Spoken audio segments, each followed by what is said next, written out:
yauma yakunun nasu kal farashil mabthuth.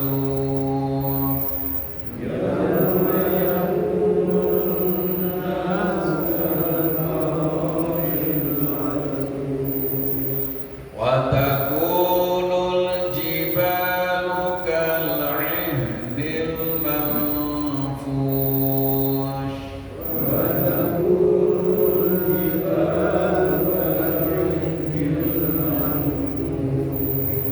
Fa amma man thaqulat mawazinuhu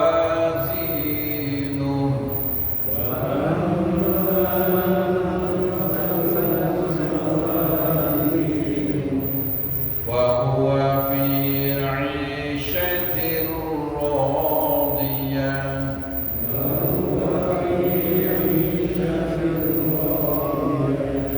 Wa amma man khaffat mawazinuhu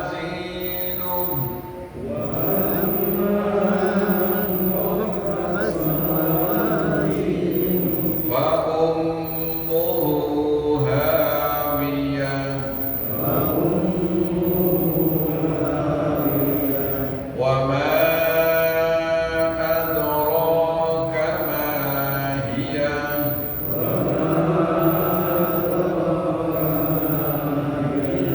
narun hamiyah.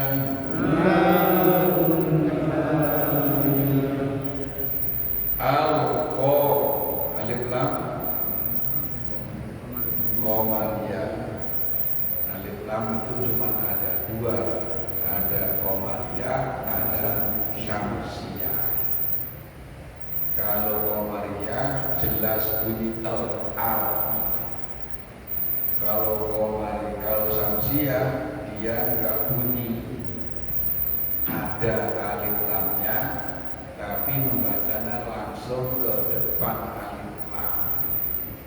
Depannya sin langsung asa. Walaupun tulisannya asa. Gitu. Al-Qari'ah pakai ain. Makhrajnya ain di mana? Makhrajnya ain di tengah tenggorokan. Disebut wasatol halqi.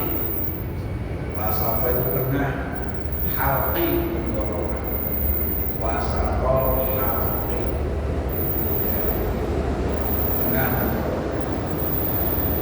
yang di tengah tenggorokan itu huruf ain sama huruf ha.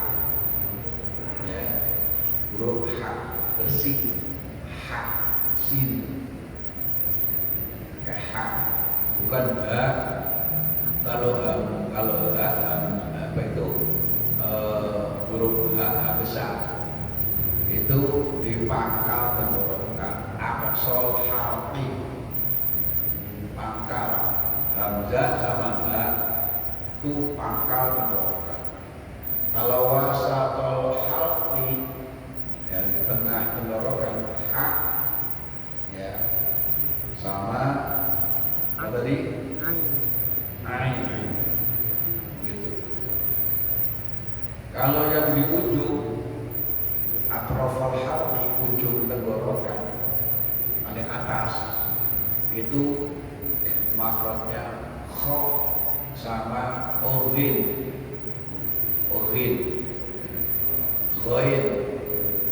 sama kha ya. Di enam-enamnya itu huruf idhar disebut idhar halqi karena huruf-hurufnya makhrajnya semua ada di tenggorokan, ada di pangkal, ada tengah, ada ujung gitu. Itu semuanya huruf idhar, hamzah, ha, ha, kha, ain, ghain. Jadi bacanya pakai ain. Terus setelah ain ha tadi di mana? Di pangkal tenggorokan. Jadi bacanya al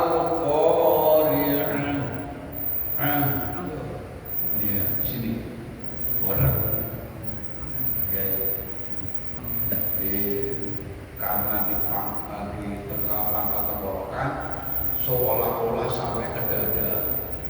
Warak. Ini bukan son warak, bukan.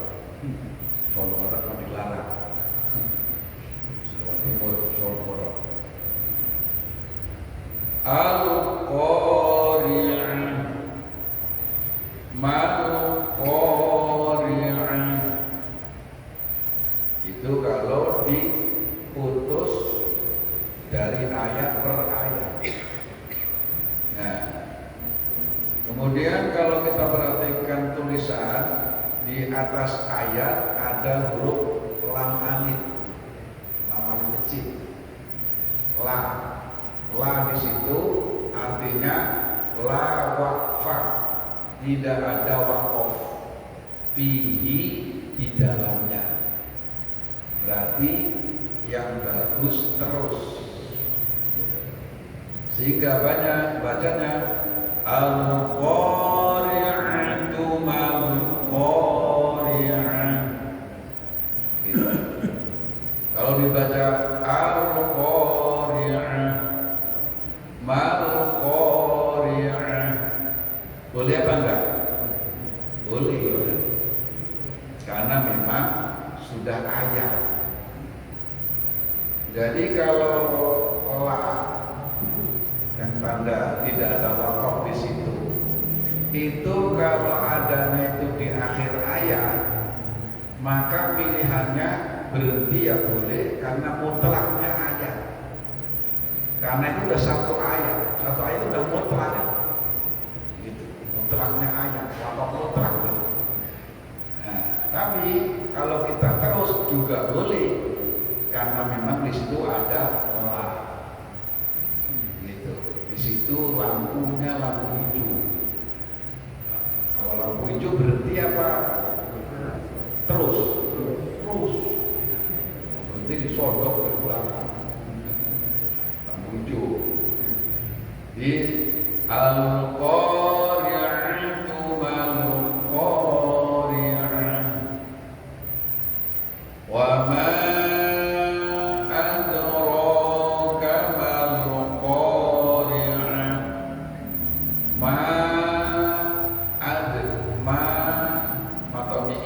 ketemu hamzah, lain kalimat disebut apa?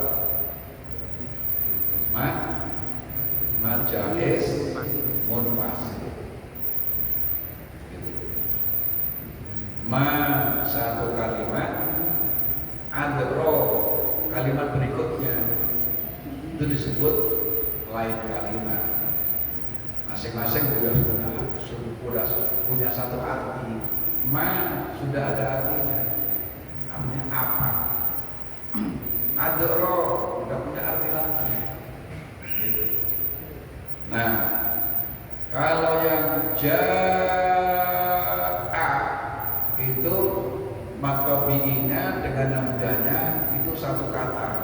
Ja'a artinya datang, satu arti.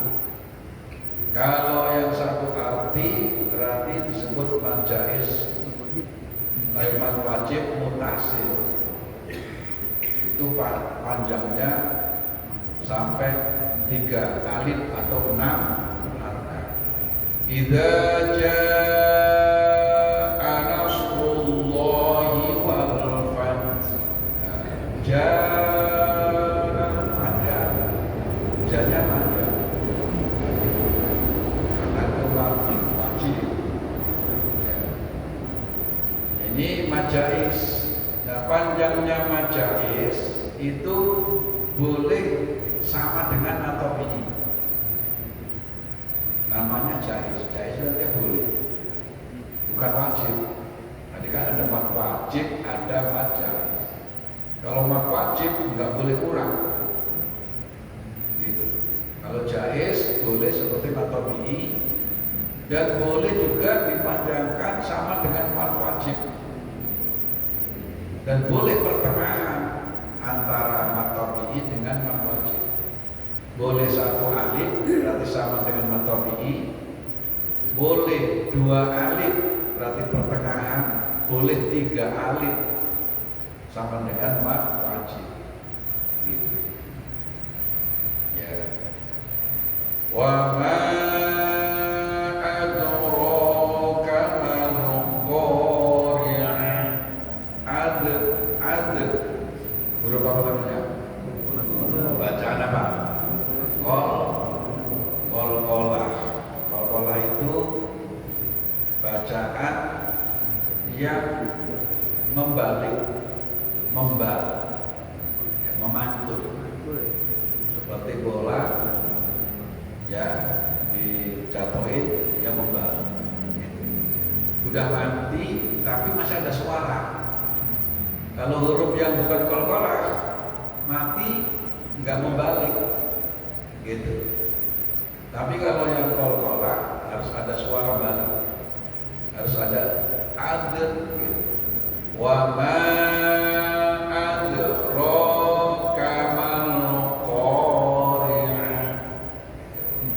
Nggak boleh hanya baca wa ma adra atau wa ma atro, wa ma atro. Kalau atro qalqalahnya mana? Harus adr. Terus juga kalau baca surah Al-Ikhlas itu qalqalahnya banyak itu. Di akhir itu ada qalqalah semua.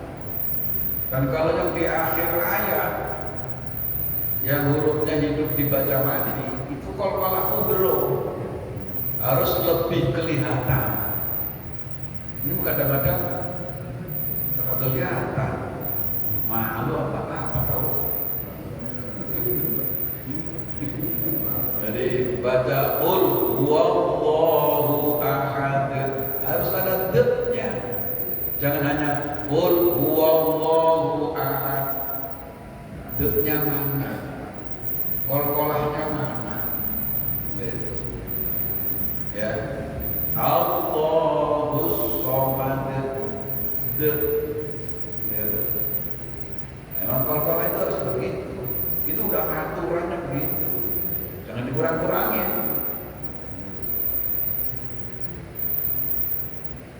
Yauma yakunun nasu. Nah, ini yakunun nasu tulisannya yakunu alif lam nun anas. Nah, ini yang disebut tadi alnya al samsiyah. Ada tapi enggak kebaca, enggak bunyi al. Langsung yauma yakunun nasu. Padahal ada alif lamnya.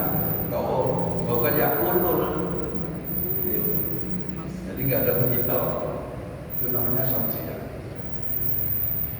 Yauma yakunun nasu kal farashil mabthur.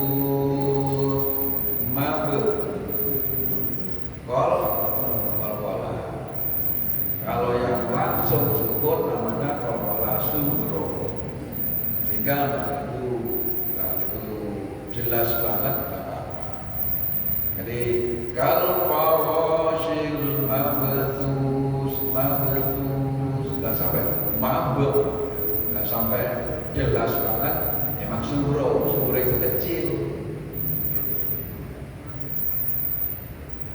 Wa takunul jibalu kal'ihnil manfush.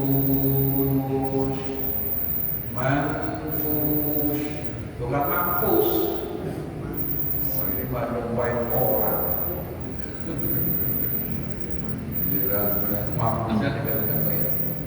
Wa takunul jibalu kal'ihnil manfush. Nyumpain orang. Manfush. Ya. Wa amma man thaqulat mawazinuh. Wa amma yang mim di syiddah baca apa itu? Gunna, wajibil gunna. Kalau ada mim, nun kok di syiddah itu ditahan, jangan buru-buru. Harus ada dengungnya dulu. Dan dengungnya masuk ke hidung. Namanya huruf sungau. Dia masuk ke dalam hidung. Di dalam itu kalau dengan dipegangi getar, gitu. Getar. Kalau sudah hidungnya dipegang ada getar, itu betul tuh. Kalau belum ada tawar, itu kurang. Sama wa anna Allah inna lillahi wa inna ilaihi raji'un. Lagi ngumumin orang meninggal. Itu karena Quran. Al-Quran ya harus disiplin. Ya. Inna lillahi wa inna ilaihi raji'un. Biasanya 3 kali atau sekali Pak? Sekali aja boleh nggak? Boleh. Padahal inna lillahi wa inna ilaihi raji'un itu bukan ayat orang mati, tapi ayat bahwa kita ini harus kembali ke Allah, kembali ke ajaran Allah. Semua harus raji'un, semua harus kembali ke Allah, kembali ke ajaran Allah, harus menuju Allah. Gitu. Kalau soal mati, orang yang tidak ibadah juga mati, orang kafir juga mati. Kalau itu disebut ayat mati, orang kematian, berarti orang kafir juga tidak masuk. Itu ayat kematian. Cuma karena ada rojiunnya, jadi akhirnya dipakai. Itu kalau kajian Jejen di Malaysia itu sampai mendapatkan hadiah dari raja, ya, itu gara-gara mengkaji, menerapkan tentang inna lillahi wa inna ilaihi raji'un yang sebenarnya. Ini bukan kematian, supaya kita kembali kepada ajaran Allah.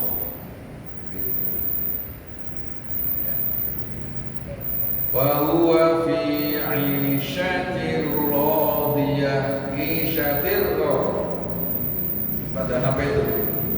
Tanwin ketemu ro, yang cuma 2, lam sama ro. Itu loh, bila gitu. Ya. Jadi Al-Quran itu harus pakai tajwid. Gitu. Wal akhdhu bit tajwidi hakmun lazim. Man lam yujawwidil Qur'ana athimu. Itu nadom dalam salah satu buku tajwid. Itu yang tajwid kelas tinggi nadomnya. Gitu. Wal akhdhu bit tajwidi hakmun lazim. Wal akhdhu bit tajwidi hakmun lazim. Man lam yujawwidil Qur'ana athimu. Man lam yujawwidil Qur'ana athimu. Kalau anak pesantren itu nyanyiannya itu. Kalau kita nyanyiannya apa?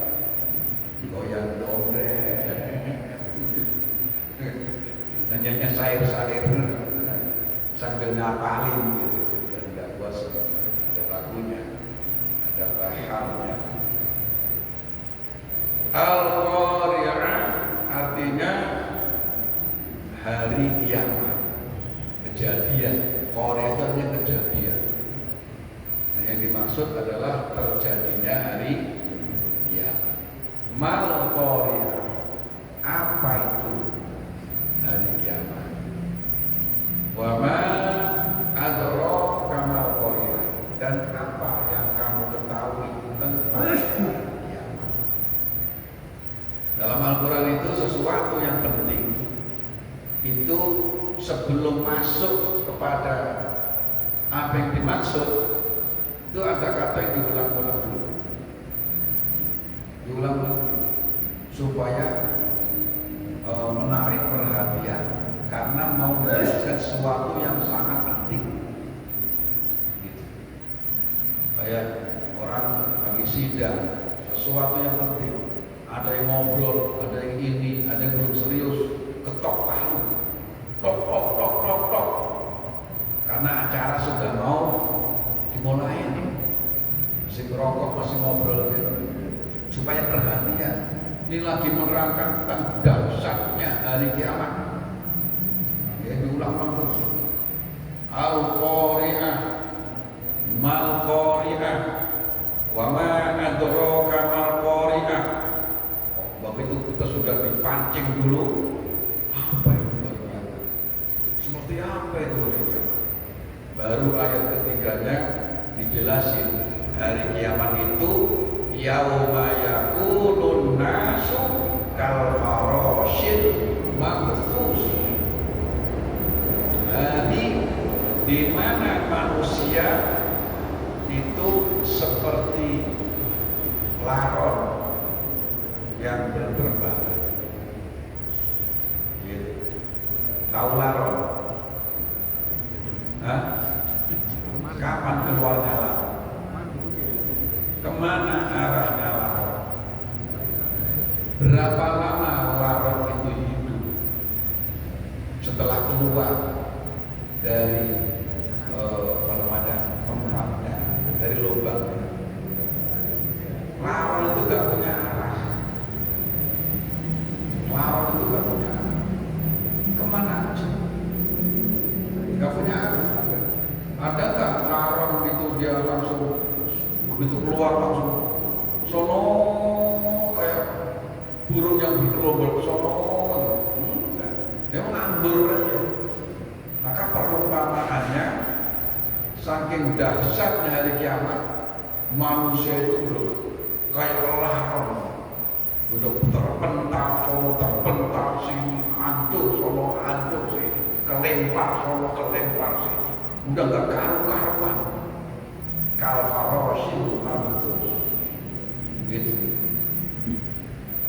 Jadi diperumpamakan di sini seperti laron yang berterbang.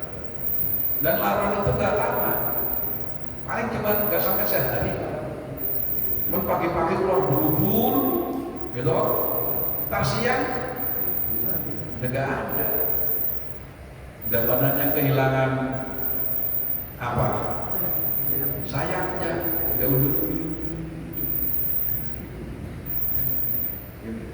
Enggak ada sehari. Jadi tanda-tanda kehancuran, dahsyatnya hari kiamat. Yauma yakunun nasu kal farashil mabthus. Itu manusia. Kemudian gunung, wa takunul jibalu kal ihnil manfush. Watakunu, dan adalah keadaannya aljibalu, gunung, semua gunung berapi yang ada sedunia ini, dia meletus secara bersamaan, sehingga keadaannya kal ihnil manfush, seperti kapas yang bertiup angin. Gitu. Punya pohon randu. Pohon randu kan pohon kapas, ya kan? Nah, kalau sampai tua nggak diunduk, ya kan? Kemudian kapasnya udah amburadul, udah kemana aja itu ketiup angin, ya kan? Wah, itu bikin sampah di mana aja jadi ada. Susah untuk disatuinnya. Itu keadaan gunung seperti itu. Watakunu jibalu kal ihnil manfush. Terus karena hari kiamat itu sudah ada pengadilan, gitu kan. Sudah ada bangkit dari alam kubur, kemudian sudah ada penimbangan amal kebaikan. Nah, sekarang ini penentu. Nah, ini peringatan bagi kita. Wa amma man thaqulat mawazinuhu wa huwa fi 'ishatir radiyah. Fa amma man fa'al jawab. Gitu. Fa fujiiyah, fa yang sifatnya itu kafir. Fa amma man, dan adapun orang sakulat yang berat apanya, mawazinu, timbangan kebaikannya, fahuwa, maka dia yang orang yang timbang amal kebaikannya lebih berat itu, fi 'ishatir radiyah, dia dalam kehidupan yang senang. Kita harus menjadikan hidup kita senang, jangan hidup kita menderita. Di dunia menderita enak apa enggak? Enggak enak. Apalagi menderita di akhirat, lebih enggak enak lagi. Nah, supaya kita di dunia enggak menderita, di akhirat enggak menderita, maka di samping kita mencari kehidupan dunia, jangan sampai ninggalin ibadah. Caranya gitu. Jangan sampai kita ibadah. Nah, terutama begitu di waktu subuh. Sudah sering saya ingetin waktu subuh. Jadi waktu subuh itu memang waktu yang istimewa. Imam Ghazali membagi waktu. Ya, siang ada 7 waktu, malam ada 4 waktu. Dan waktu-waktu itu waktu urutan untuk wirid. Yang pertama kali yang disebut oleh Imam Ghazali, ma baina tulu'is subhi wa tulu'il fajr wa tulu'is syamsi, yaitu mulai masuknya waktu subuh sampai terbitnya matahari. Ini waktu yang harus digunakan untuk ibadah. Gitu. Jangan sekedar kita sholat subuh udah kesiangan, kemudian buru-buru, ngapain? Udah pensiun aja juga. Dulu katanya nunggu pensiun, pengen lebih tenang untuk ibadah. Gini sudah pensiun, masih ngacir juga. Apa yang membuat kita jadi buru-buru mulu ibadah? Ngapain? Terutama waktu subuh gitu. Cucu ada emaknya, biar diemong sama emak. Kita subuh itu kalau bisa itu pulangnya sampai terbitnya matahari. Gitu. Man sholat subha fi jama'atin, siapa yang sholat subuh berjamaah, wa yaqudu, dan dia tetap duduk, enggak langsung pulang, wa yadhkuruna Allah, dia duduknya sambil berzikir kepada Allah, hatta tatlu'a syamsu, sampai terbit matahari, disebut waktu tuluh, waktu syuruk. Wa yusolli raka'atain, kemudian dia sholat 2 rakaat, namanya sholat Islam. Gitu. Faka'an nama ka'ajri hajjatin wa umratin tamatan. Maka orang tersebut diberikan oleh Allah pahala haji dan umroh yang mabrur 3 kali. Nabi nyebutnya sempurna. Gitu. Di samping itu Allah kasih pahala setiap rambut yang ada dalam tubuh satu kebaikan. Punya rambut? Berapa jumlah rambut kita? Rambut itu ke seluruh tubuh. Ada rambut, ada bulu, ya kan? Kita nyebutnya. Padahal itu seluruhnya ke itu. Allah berikan pahala kulla syahratin fi jasadihi hasanatun. Allah berikan pahala dalam setiap rambut atau bulu yang ada pada tubuhnya orang itu satu kebaikan. Jadi hitung aja tuh, rambut kepala kita ada berapa, alis ada berapa, rambut hidung ada berapa, kumis ada berapa, apalagi jenggot ada berapa, kemudian ini bulu kecil-kecil ya, bulu halus sampai ke kaki ada berapa. Itu pahala orang yang sholat subuh wirid sampai ketemu terbit matahari, sholat 2 rakaat sholat isya. Di samping nanti dia pulang membawa pahala haji dan umroh yang mampu.